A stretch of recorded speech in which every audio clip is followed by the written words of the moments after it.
Bismillahirrahmanirrahim. Assalamualaikum warahmatullahi wabarakatuh.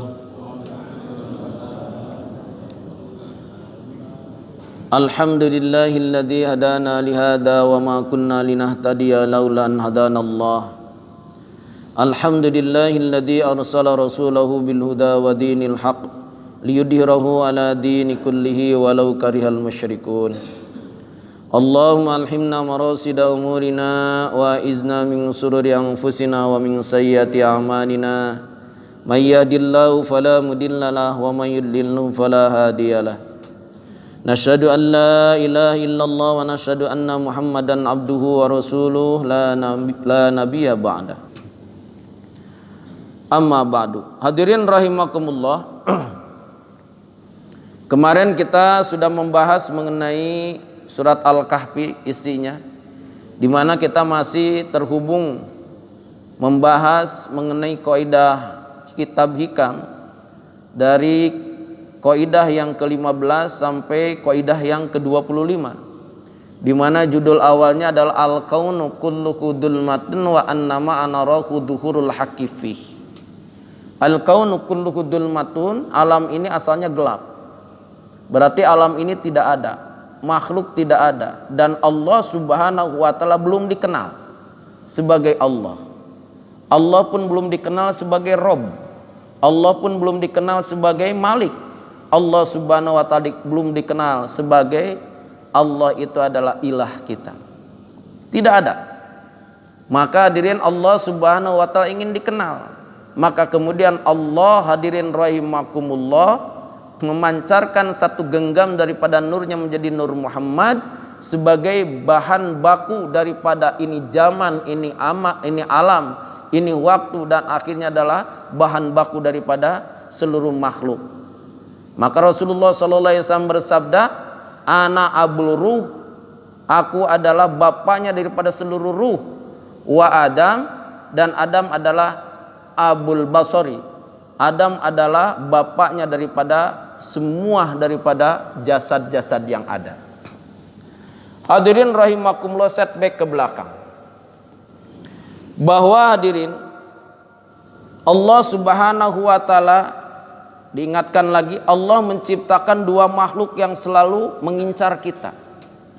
Di dalam surat Al-Mulk, makhluk itu mengincar kita 24 jam, yang disebut adalah kematian dengan kehidupan. Buat apa Allah subhanahu wa ta'ala menciptakan kematian dan kehidupan? Alladzi khalaqal mauta wal hayata liyabluwakum ayyukum ahsanu amala wa huwal azizul ghafur.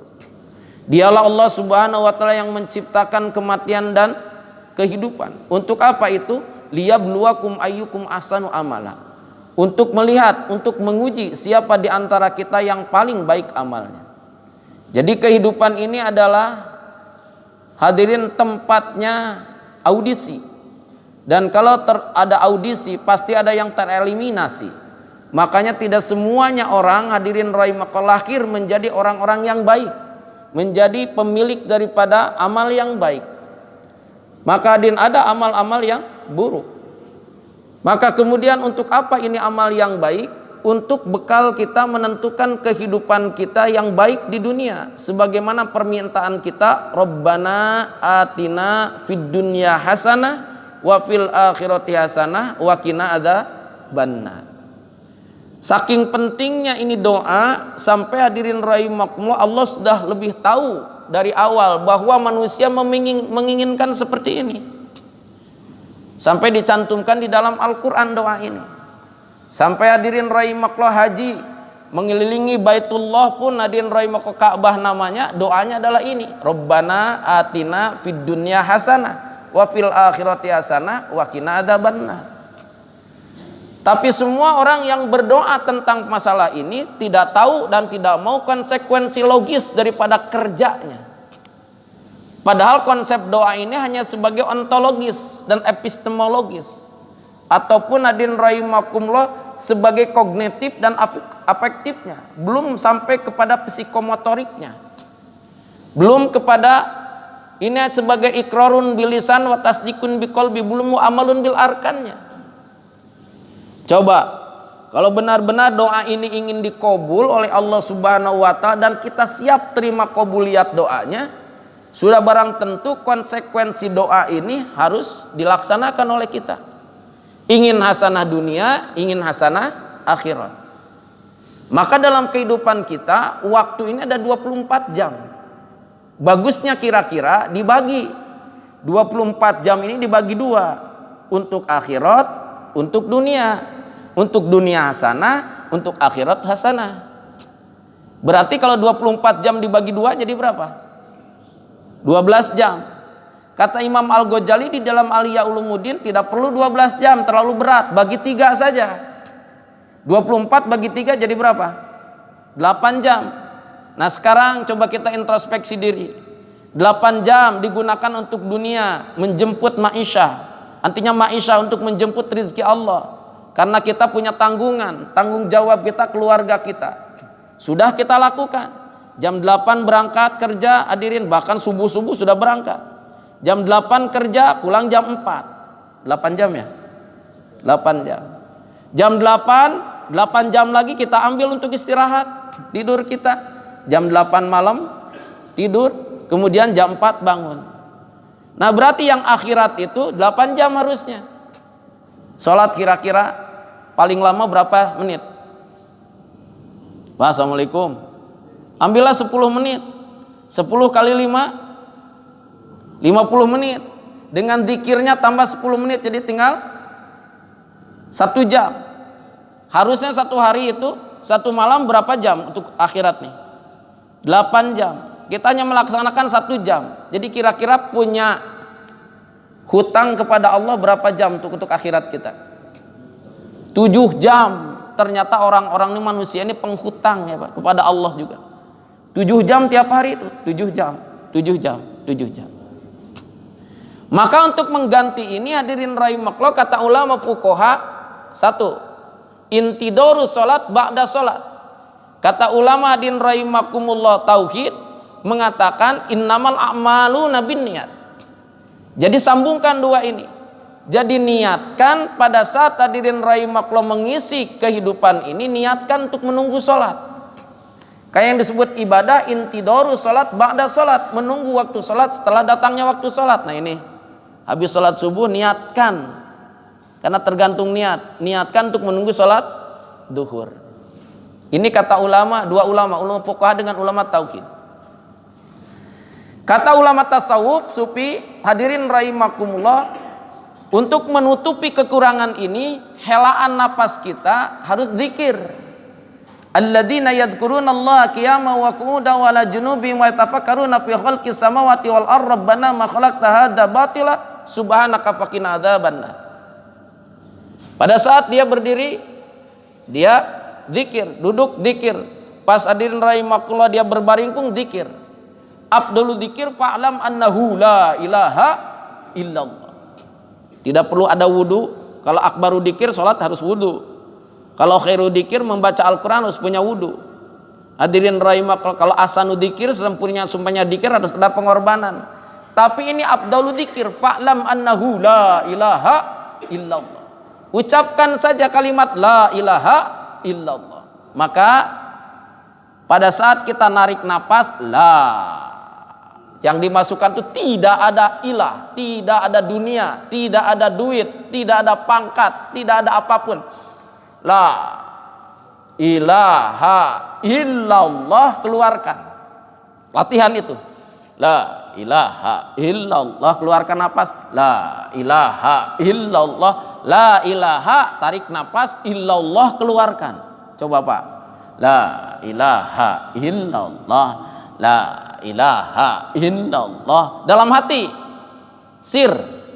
Maka hadirin rahimakallah, pahala zikir sir ini subhanallah itu berlipat-lipat ganda nilainya di sisi Allah Subhanahu wa taala. Dijamin orang yang suka zikir sir di dalam kolbu dengan mengucapkan kalimat la ilaha illallahnya dengan lidah sir, dengan kolbu yang sir, tembus ke dalam ruh, maka tadi man akhiru kalami la ilaha illallah dakhalal jannah, man mata ya'lamu annahu la ilaha illallah dakhalal jannah. dia dijamin pada saat sakaratul maut mampu mengucapkan kalimat la ilaha illallah, dijamin masuk surga. Allah. Maka dalam hadis, hadirin, berzikirlah sampai orang mengatakan kamu gila. Lagi diem, la ilaha illallah, la ilaha illallah, la ilaha illallah. Pak, ngomong apa itu? Dikir. Oh, gila. Bagus. Sudah naik ke langit tuh. La ilaha illallah, la ilaha illallah, la ilaha illallah. Orang yang sudah seperti ini dan dia sudah latah dengan perkara ini, sudah refleks, saat malaikat Israil datang bukan dia yang nanya, kita yang nanya. Hadirin rahimakumullah, kita lanjutkan. Maka hadirin rahimakumullah, tadi amal yang soleh ini menjamin seseorang ini untuk tadi, man amila sholihan min dzakarin aw unsa wa huwa mu'minun falanuhyiyannahu hayatan thayyibah. Di dunia dijamin dengan amal yang soleh. Di akhirat pun surga didapatkan oleh amal yang soleh. Wasiqal ladina taqaw rabbahum ilal jannati zumara hatta idza ja'uha wa futiyat abwabuha wa qala lahum khazanatuha salamun alaikum tibtum fadkhuluha khalidin wa qalu alhamdulillahilladzi sadaqana wa'dahu wa awrasanal ardana tabahu minal jannati haitsu nasya fa ni'ma ajrul amilin. Yang beramal soleh. Jadi dunia hasanah didapatkan oleh amal yang soleh, juga fani ma'ajurul amilin, pahala yang besar berupa surga pun didapat oleh amal yang soleh. Orang yang beramal soleh berarti 24 jam dia tidak maksiat kepada Allah subhanahu wa ta'ala, disebutlah orang-orang yang amanu, orang-orang yang beriman kepada Allah, wa amilus sholihah, dan beramal soleh. Orang yang beramal soleh ini musuhnya iblis lanatullah alaihi. Maka hadirin rahimakumullah, iblis tahu lanatullah alaihi, Ajajil ini tahu bahwa malaikat pernah bertanya kepada Allah, ya Allah, kenapa engkau akan menciptakan satu makhluk yang menumpahkan darah, ataj'aluna fiha wa yasfikud dima, dan yang lainnya. Maka Allah jawab, Allah subhanahu wa ta'ala menjawabnya tentang kekhawatiran malaikat ini, inni a'lamu ma la ta'lamun, sesungguhnya aku mengetahui apa yang tidak kamu ketahui. Maka permusuhan iblis laknatullah alaihi ini kepada Bani Adam, bagaimana caranya menghancurkan daripada zurriyah Nabi Adam ini? Kalau hadirin ini iblis tidak bisa menyentuh kepada ruh, karena ruh ini dipancarkan lewat nur Muhammad di alam ahadiyah, maka iblis tidak mencapainya, karena itu alam daripada derajat datnya Allah. Hadirin rahimaku. Tapi pada saat Adam ini dibuat dari anasirnya kalimat alif, lam, waw, ha, pada saat di derajat ahadiyahnya Allah subhanahu wa ta'ala, yang ini anasir berupa, hadirin rahimaku, panasnya api, ini anasir berupa dinginnya angin, ini anasir berupa, hadirin rahimakumullah, berupa mengalirnya air, dan anasir ini berupa daripada bumi. Maka iblis kemudian melihat potensi ini untuk mengacaukan dzurriyyahnya Adam. Jadi pertama dia bertelur, yang kedua hadirin rahimakumullah, cara mengacaukannya dia kawin dengan ratu jin Ifrit, lahirlah syaitan. Maka hadirin rahimakumullah, syaitan ini anaknya lalu kemudian kawin dengan pengikut jin Ifrit, lahirlah hadirin rahimakumullah jin kafir. Untuk mengacaukannya lagi hadirin rahimakumullah, kemarin terangkan, jin kafir ini pun kemudian kawin lagi dengan makhluk yang berasal dari alam, dengan hadirin rahimakumullah hukumullah. Allah subhanahu wa ta'ala ciptakan ini alam, kemudian daripada kehidupan ini dari air ini hadirin rahimakumullah kemudian timbullah protozoa, yaitu hewan bersel satu, dengan cara membelah diri dia, hadirin rahimakumullah, berkembang, timbullah hewan yang agak sedikit maju namanya primata. Maka hadirin rahimakumullah, jin ini, syaitan ini yang tadi kawin dengan pengikut jin Ifrit yang melahirkan jin kafir, maka kemudian dia kawin dengan primata, lahirlah hadirin rahimakumullah manusia purba. Dua, manusia purba. Ada yang berbentuk hadirin rahimakumullah betul-betul seperti setengah jin kafir, setengah daripada hadirin rahimakumullah apa namanya? Primata. Tapi kemudian bentuk seperti manusia. Itu disebut apa namanya? Manusia purba. Ada lagi yang kemudian hadirin rahimakumullah karena dia keturunan daripada jin kafir, juga hadirin rahimakumullah ada yang disebut siluman. Ini pengacauannya. Oke. Nah, maka hadirin rahimakumullah kemarin diterangkan untuk menyelamatkan, kenapa? Karena ini keturunan daripada iblis laknatullah alaihi. Namanya syaitan. Syaitan kemudian beranak pinak. Jin kafir pun beranak pinak. Dan hadirin jin ini mati, tapi syaitan hadirin rahimakumullah tidak pernah mati. Berarti jumlah syaitan nirrojim ini lebih banyak ketimbang manusia. Bahkan syaitan yang dulu pernah menggoda nabi-nabi hari ini menggoda kita. Oleh karena itulah hadirin rahimakumullah, ke depan kita akan lebih berat untuk membuktikan diri kita sebagai mukmin kepada Allah Subhanahu wa taala. Maka kemarin sudah dibahas hadirin rahimakumullah, ada hadis yang menerangkan amalan. Man qara'a suratal kahfi lailatal jum'ati alahu minan nuri fima bainahu wa bainal baitil ati. Kemudian hadis yang lain, man hafidha asyra ayatin min awali suratil kahfi usima minad dajjal. Lalu kemudian ada lagi An Ibnu Umar qala Rasulullah sallallahu alaihi wasallam, man qara'a suratal kahfi fi yaumil jumu'ati sata'alahu nurun min tahti qadamihi ila ananin samai yudi'u lahu yaumal qiyamati wa ghufira lahu ma baina jum'atain.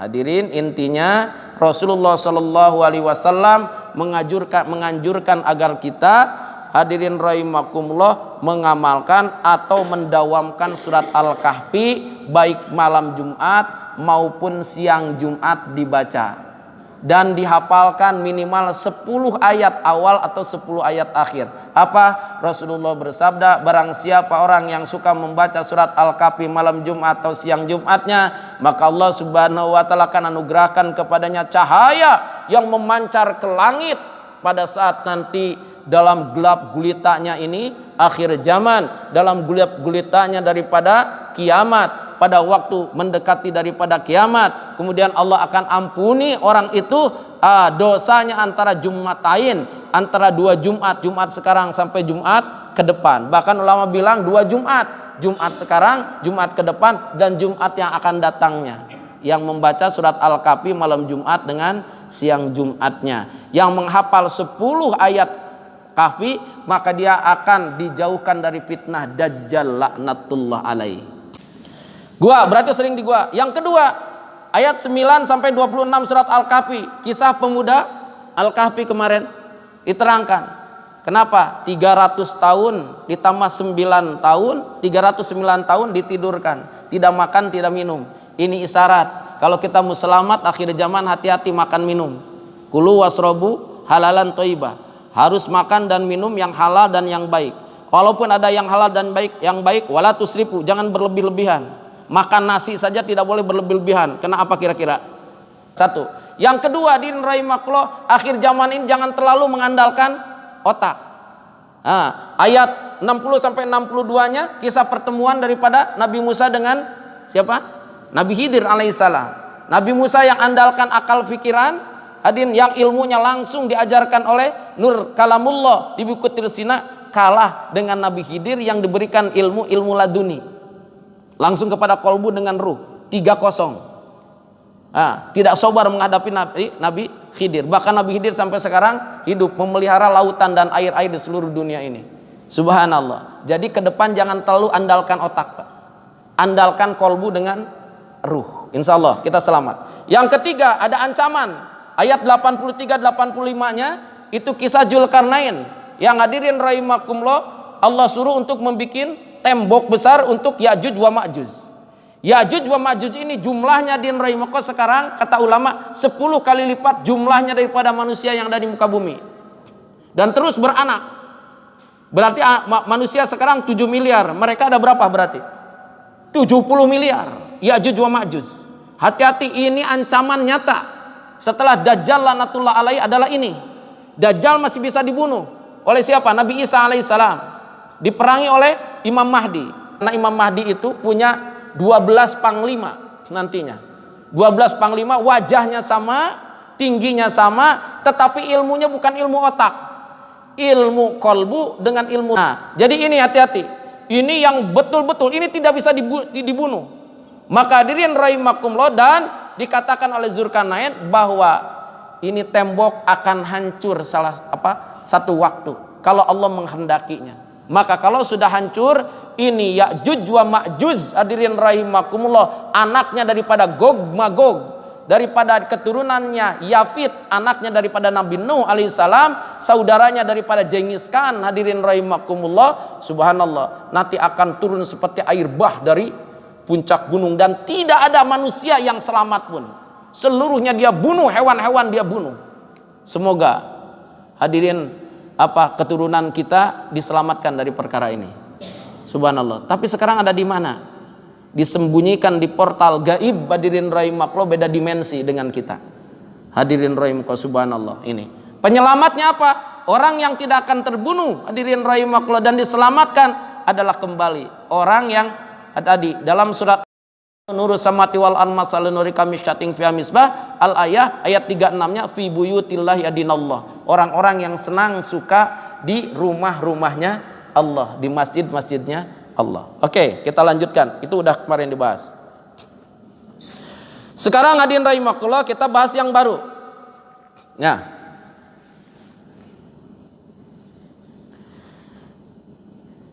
Ada satu surat lagi yang hadirin rahimakumullah, surat ini dahsyat.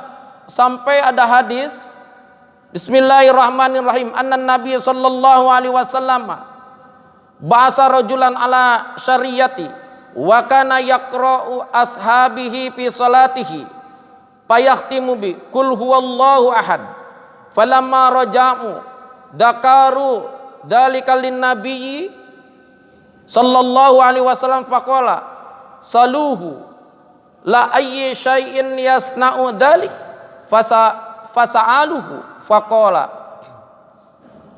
li anna sifatur rahman wa nahibbu an aqra'a biha faqala nabi sallallahu alaihi wasallam ukhbiruhu annallaha yuhibbuhu. Mengenai apa nih hadis? Mengenai surat Qul huwallahu ahad, mengenai surat Al-Ikhlas. Tadi surat Yasin, surat Al-Kahfi. Rasulullah pesankan lagi mengenai surat Al-Ikhlas. Jadi hadirin rahimakumullah, ada sahabat yang dalam sholatnya ini hadirin rahimakumullah selalu membaca surat Qul huwallahu ahad aja. Ya, Fatihah Qul huwallahu ahad, Fatihah Qul huwallahu ahad, Fatihah. Itu saja sholatnya. Makanya biasanya kita pun jangan disalahkan kalau waktu tarawih itu hadirin rahimakumullah yang dibaca Al-Ikhlas. Ya, dengan 10 surat ya. 10 surat apa lebih? Berapa surat tuh? 10 surat ditambah surat Al-Ikhlas. Wah, itu aja. Hadirin rahimakumullah, ada contohnya dari sana. Ditanya ini sahabat, "Ya sahabat," kata Rasulullah, "kenapa kau baca surat Al-Ikhlas terus?" Maka hadirin rahimakumullah, faqala, dia menjawab, "Li anna sifatur rahman wa nauhibbu an aqra'a biha." Karena di dalam surat Al-Ikhlas itu ada hadirin rahimakumullah sifat Rahman Rahimnya Allah Subhanahu wa taala. Dan kata beliau, aku senang dengan ini. Maka hadirin rahimakumullah, faqala Nabi sallallahu alaihi wasallam akhbaruhu annallaha yuhibbahu. Nah, kabarkan kepada sahabatku ini, akhbiruhu annallaha yuhibbuhu. Sesungguhnya Allah Subhanahu wa taala mencintainya. Ayo, pertanyaannya, ada apa dalam Al-Ikhlas ini? Tapi aneh hadirin rahimakumullah, kok orang hadisnya, barang siapa orang yang membaca ba'da sholat 3 kali saja surat Al-Ikhlas, 1 surat Al-Falaq, 1 surat An-Nas, ditambah surat Al-Fatihah tadi, maka nilainya sama dengan dia menamatkan satu Al-Quran pahalanya. Tapi kenapa ya pada nggak mau ya? Zikirnya kadang-kadang ada yang langsung imam tuh balik, diam saja, tapa. Kan ini mau begini, mungkin ada juga mungkin yang begini atau yang begini. Ada yang gitu, meneng saja. Saya bingung kadang-kadang apaan ini imam nih, betepin aja. Ini gimana kalau tidak ada makmum, dia balik juga. Makmumnya lari saja. Itu hadirin rahimahku, hadisnya sahih itu. Rasulullah sallallahu alaihi wasallam tidak pernah hadirin rahimahku merubah tahiyat akhirnya dalam posisi tahiyat akhir.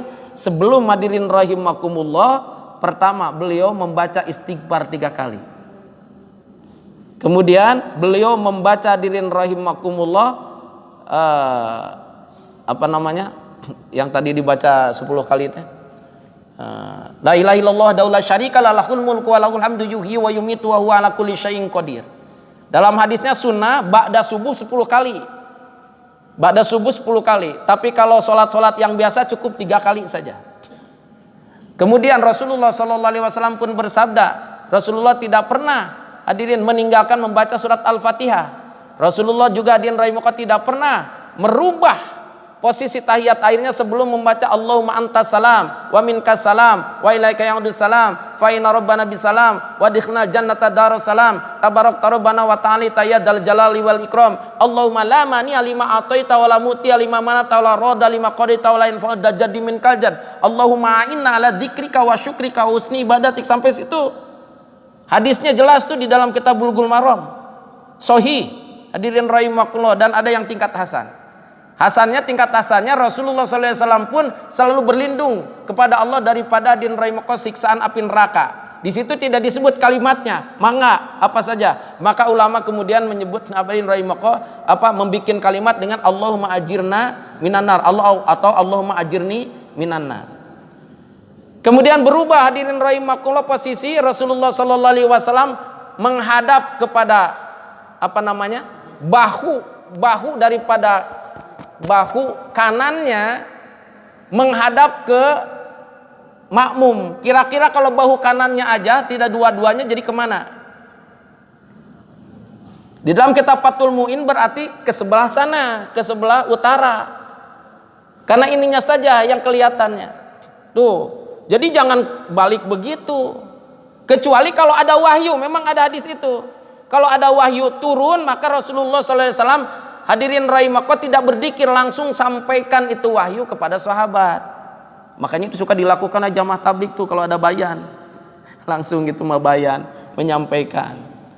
Tapi kalau tidak ada wahyu begitu caranya Rasulullah. Kemudian Rasulullah hadirin rahimakumullah membaca surat Al-Fatihah, ayat kursi, kemudian hadirin rahimakumullah 2 ayat minimal akhir surat Al-Baqarah. Ini pun ditinggalkan. Hadisnya barang siapa orang yang suka membaca akhir surat Al-Baqarah ba'da salat, pada waktu zikir ba'da salat, maka Allah akan penuhi seluruh hajatnya pada waktu itu. Dan Allah akan jauhkan dia dari fitnah penyakit. Lalu kemudian hadirin rahimakumullah Rasulullah SAW pun kemudian hadirin rahimakumullah tadi tidak pernah dia meninggalkan surat Al-Ikhlas 3 kali, Al-Falaq 1 kali, An-Nas. Lalu kemudian hadirin tasbih. Jangan jauh-jauh bawa tasbih segala macam ini. Tasbih yang sunnah itu tangan kanan.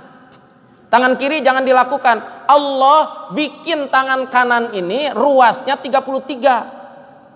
Bapak ini aja subhanallah, tuh subhanallah, subhanallah, subhanallah, subhanallah, subhanallah, subhanallah, subhanallah, subhanallah, subhanallah, subhanallah, tuh subhanallah, subhanallah, subhanallah, subhanallah, subhanallah, subhanallah, subhanallah, subhanallah, subhanallah, subhanallah, subhanallah, subhanallah, subhanallah. Subhanallah, subhanallah, subhanallah, subhanallah, subhanallah, subhanallah. Udah 33 kali. Cok Bapak hitung. Berapa ini? Satu ruas nih. 33 kali. Kalau Allahu Akbar 34 kali. Jadi jangan bingung dengan ini. Sunnahnya ini tangan kanan aja. Kenapa jangan pakai ini? Karena ini suka ke bawah. Ini aja. Ini aja tuh, ya. Rasulullah sallallahu alaihi wasallam tuh. Kalau ini bingung nanti, ini di kiri. Udah Allah ciptakan 33 ini. Betul nggak Pak? Ada yang hitung? Ya udah insyaallah. Oke. Nah, sekarang kita bahas mengenai begitu mulianya Qul Huwallahu Ahad. Pertama, judulnya pun Al-Ikhlas. Al-Ikhlas itu pekerjaan mana? Kolbu. Jadi apa tuh ikhlas, Pak? Assalamualaikum, Bapak. Ikhlas itu apa? Pekerjaan itu harus ikhlas, amal itu harus ikhlas. Ikhlas enggak, ikhlas enggak, ikhlas enggak. Yang ikhlas diterima oleh Allah amalnya, yang tidak ikhlas tidak diterima. Jadi ikhlas itu apa? Al-Ikhlas itu surat Al-Ikhlas. Qul huwallahu ahad. Beramal hanya untuk Allah yang ahad. Kemarin sudah diterangkan bahwa din rahimakumullah di dalam kitab diterangkan bahwa ada 7 derajat. Disebut martabat alam 7. Pertama, martabat ahadiyah. Qul huwallahu ahad. Ahadiyah ini adalah derajatnya zat Allah, di mana Allah belum bernama Allah. Kemarin masih alif lam ha wawu ha, belum ada zaman, belum ada makhluk. Itulah disebut Qul huwallahu ahad. Jadi ini ahad ini adalah kalimat derajat paling tinggi. Yang aneh, sahabat Bilal bin Rabah, surat ini belum turun, tapi beliau sudah mengetahui kalimat ahad. Saat Bilal bin Rabah disiksa oleh tuannya. Siapa tuannya? Itu aneh, yang keluar hadirin rahimakumullah dari mulut Bilal. Ini Bilal hadirin rahimakumullah subhanallah digeret pakai kuda keliling daripada kota Mekah sama tuannya ini. Lalu kemudian apa lagi? Dia disiksa siang malam. Malam begitu dingin, siang begitu panas. Kemudian ditindih dengan batu dadanya. Apa yang keluar daripada daripada Bilal? Belum tahu beliau kalimat itu. Qul huwallahu ahad, nggak tahu karena belum turun. Apa yang keluarnya? Ahad. Ahad. Kenapa tidak Allah? Nah sekarang, Qul huwa Allahu ahad. Qul huwa ini di alam ahadiyah. Qul huwa Allah belum bernama Allah, tapi masih ha wawu alif ha. Qul huwa Allahu ahad. Ini penyambung. Allah sudah pada alam wahdah. Alam wahdah ini alam nur Allah dengan nur dat Allah. Sudah ada alam, sudah ada makhluk yang dipancarkan dari nur dat Allah. Allah namun nyambung ke ahad, bahwa hadirin ini adalah sebuah kisah sejarah bahwa kalimat Allah itu dari pancaran nur dat Allah di ahadiyahnya Allah ke wahdah. Allahu ahad. Di Qul huwa Allahu ahad. Langsung Allahu somad. Ini sudah kepada asma wa sifat, kewahidiyahnya Allah. Lam yalid walam yulad walam yakul lahu kufuwan ahad. Lam yalid sudah kepada af'alnya Allah, walam yulad juga kepada af'alnya Allah musyahadah. Kemudian walam yakul lahu sama, hadirin rahimakumullah, ini pun adalah af'alnya Allah. Kufuwan ahad balik lagi, karena kemudian terakhir ada yang disebut dengan derajat insan. Maka insan ini kita manusia harus balik mengahadkan Allah subhanahu wa ta'ala. Jadi ini Masya Allah tabarakallah Pak. Al-Ikhlas ini dahsyat. Al-Ikhlas ini Qul huwallahu ahad. Kita harus beramal hanya untuk Allah yang ahad. Qul huwallahu ahad. Allahu somad. Dan Allah tempat bergantung. Jadi kita beramal bukan karena kekuatan kita, tapi hadirin rahimakumullah, kita bisa beramal karena digerakkan oleh Allah, dipilih oleh Allah, diberikan oleh Allah. Allahu somad. Lam yalid walam yulad. Dan kita yakin bahwa amal kita diterima, pasti dibalas. Allah tidak sibuk dengan keluarganya. Allah tidak memiliki keluarga. Lam yalid walam yulad. Dan hadirin rahimakumullah, walam yakul lahu kufuwan ahad. Jangan bosan minta kepada Allah, karena Allah berbeda. Tidak ada yang menyamainya. Kalau makhluk dipinta lama-lama bosan, tapi kalau Allah semakin dipinta semakin senang sama kita. Itu saja yang disampaikan, kebenarannya datang dari firman Allah, sabda Rasulullah. Insya Allah nanti kita akan bahas mengenai Qul a'udzu birabbil falaq, Qul a'udzu birabbin nas, dan juga surat-surat yang lainnya, yang itu adalah bekal kita. Hadirin rahimakumullah, tawassul haqq wa tawassul bis sabr. Insyaallah kita tutup dengan doa kepada majelis. Subhanallah bihamdihi, subhanakallahumma bihamdika, asyhadu an la ilaha illa anta, astaghfiruka. Assalamualaikum warahmatullahi wabarakatuh.